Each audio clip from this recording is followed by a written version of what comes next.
when it comes to sales, it's all about relationships, and it's all about building a connection. Because if you build a strong connection, anyone will trust you.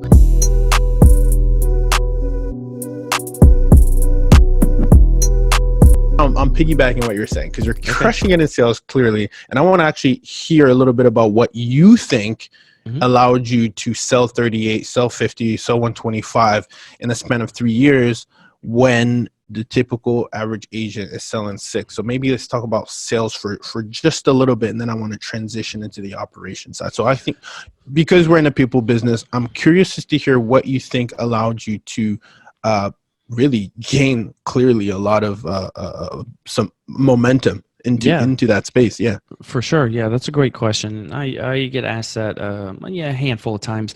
When people say they're not in sales, I mean, you're lying. Everyone's in sales. Exactly. How'd you get the job you got? Yeah. You interviewed. Yeah. What'd you do? You sold yourself. Exactly. So everyone is in sales in some sort. Yep. If you go eat at a restaurant, a waiter's in sales because they're selling you on the menu. Yep. That business is selling you on their food. So you're always in sales. So I knew that, and I used to train sales agents, and I used to train other sales individuals across the United States, giving small seminars. And to really maximize that leverage on the growth and the success in any type of industry when it comes to sales, it's all about relationships, and it's all about building a connection.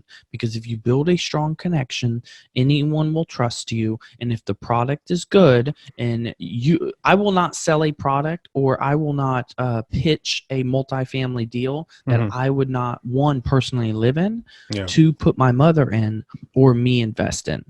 That's just how it is, and that's how it should be. So when it comes to it, you have to have a good product that's actually going to help people, and it's not a phony product or anything like that. And then you have to make sure it's a necessity in their life and that they can need it, but you build that relationship with them. You don't just go out and sell them something. I know when I talk to my investors, and when we talk to potential investors, and when we sit down with them, we do not discuss real estate right off the bat. And I think I did it was yesterday, I did a webinar on it.